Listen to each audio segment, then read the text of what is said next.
Assalaamu calaykum waraxmatullaahi wabarakaatu. Kusoo dhawaada dhaqanka waa sheekadii khiyaamo dacwo. Beri baa waxaa deris ahaa yaxaas iyo daayeer.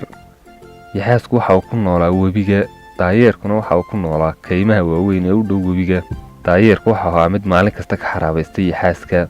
Midhaha waaweyn oo kasoo gooyay geedka ayaa inta uu ku xidho laan ayaa uu yaxaaska madaxa kaga taataaban jiray. Marmarka qaarna waxa uu ku shiidi jiray midhaha. Yaxaaskii waxa uu garan waayay si uu u qabto daayeerkan, laakiin waxa uu xasuustay sheekooyin uu maqli jiray xayawaanka waxa ugu khiyaamo badan dacwada. Waxa uu silmaad u tegtay dacwada oo kasoo baratid khiyaamada. Yaxaasku waxa uu haystay dhalaal yaryar oo fara badan. Dhalaalkiisi yaryaraa waxa uu sheegay inay u tegi doonaan dacwo oo ay ugu tegayaan hoggeeda. Yaxaaskii waxa uu soo kaxaystay dhashiisii yaryareed waxa ay yimaadeen hoggii dacwada. Yaxaaskii waxa uu yeedhay dacwadii waxa uu ku yidhi, waxaan kaaga baahanay maanta inaad i barto khiyaamada. Waxaan doonayaa daayeer ixiijii inaan qabto oo aad ii sheegto khiyaamadii aan ku qaban lahaa. Dacwadii waxay tidhi, ma intaasunba way fududahay. Dhalaalka yaryar aan ku sii hayo, waxaad u tagtaa daayeerada, waxaad la gashaa heshiis beenbeen ah.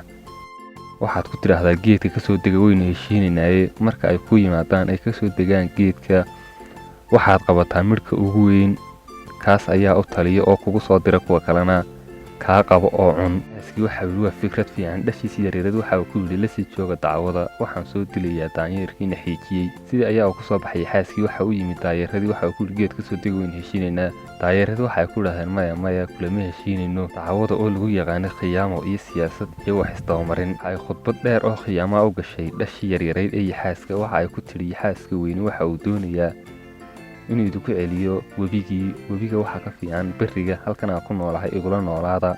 Waxay ku tidhi dhashii yaryareyd, marba mid ha i raaco oo aan soo tuso meel halkana oo aan u dalxiis tago.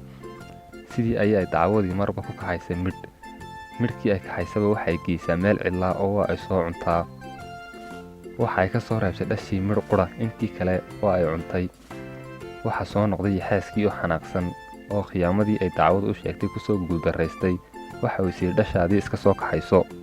Si aanay cunin, dacwadu waxay kasii dhaadhicisay inuu markuu u yimaado yaxaaska weyni uu cararo oo uu kasoo wareego xagga kale. Yaxaaskii weyna waxa uu yimi hoggii dacwada. Waxa uu u yimid dacwadii iyo midh yar oo dhala, intii kale oo maqan. Waxa uu ku yidhi, meeday dhashii kale? Waxay ku tidhi, dhashii kale waxa ay galeen kaymahan dhowdhow. Anaa kuugu yeedhayay ee midhkani ha kula sii joogo. Midhkii yara yaxaaska ahaa dacwadii ilaa ayaa kasii dhaadhicisay beene. Inta uu cararay ayaa uu kasoo wareegay xagga kale. Waxa uu ugu yimid dacwadii meeshii ay tagtay. Dacwadii waxay soo kaxaysay midhkii ay haysay. Waxay ku tidhi, waanigan midh soo helay ee midhkii aan kaaga sii tegay ma haysaa? Yaxaaskii waxa uu ku yidhi, may, midhkiina waa uu cararay. Waxay ku tidhi, inta kalena sidaas ayaa ay u cararayaan oo ay u wadagelayaan kaymaha, bal haddana ka sii hay. Dacwadii waxay mashruuc dheer ka samaysay halkii midh ee ay soo reebtay ee yaxaaskahaa. Marba waxay soo celinaysay kii. Waxay ku tidhi, dhashaadii oo dhammaystiran waanigii ku wada keenay ee aad arkaysay inay yaaceen oo ay galeen kaymaha.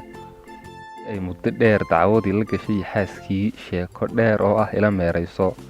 Waxa ay ugu dambayn cuntay midhkii ay kasoo reebtay. Halkaas ayaa yaxaaskii lagaga wada cunay dhashiisii oo uu ku soo hadhay keligii.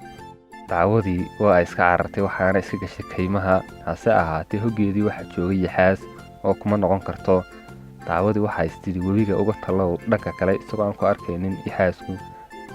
Dacwadii sidii ayaa ku soo baxday. Waxa ay gashay webigii. Iyada oo webiga bartankeeda maraysa ayaa uu arkay yaxaaskii. Aad ayaa u soo cararay, laakiin marka lagu jiro biyaha, yaxaaska ayaa ka dheereeya dacwada oo dacwadu biyaha xoog uguma socon karto. Yaxaaskii waxa uu qabtay dacwadii iyada oo kasii tallaabaysa webiga oo joogta dacalkeeda kale. Waxa uu soo qabtay lugta. Hase ahaatee dacwadu waxa ay u adeegsatay maskax ay iskaga furfurtay yaxaaska. Waxa ay ku tidhi, dhashaadii anugu maan cunin ee waxa uu ku jirtaa kaymaha ee anaa kula doonayay sii daa. Laakiin yaxaasku waa uu fahamsanaa inaanay sheekadaa waxba ka jirin.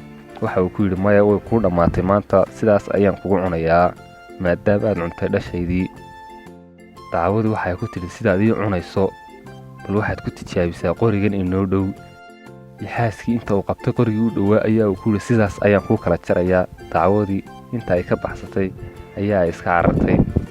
Halkaa waxaa ku soo dhammaatay sheekadii khiyaamada ibar. Yaxaaskii doonayay in la baro khiyaamada, isagii ayaa la khiyaameeyey. haddii aad ka hesho sheekooyinka noocana like iyo share iyo subscribe basaar channelka si ay kuu soo gaadhaan muuqaalada cusub annaguna aan u soo badino sheekooyinka noocana.